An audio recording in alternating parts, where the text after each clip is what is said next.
ni baraka.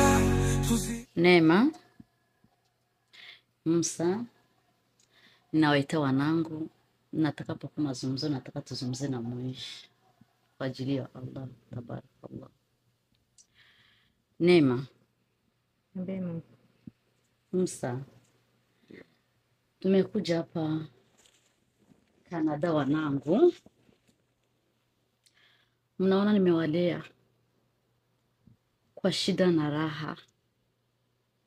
Hamna baba, mimi ndo baba yenu na mimi ndo mama yenu.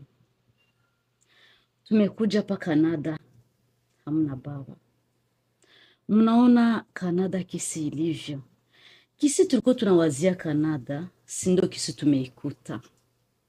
Sasa wanangu, kwa kweli mulikuwa mnaishi vizuri nyumbani, mnasali, mnafunga.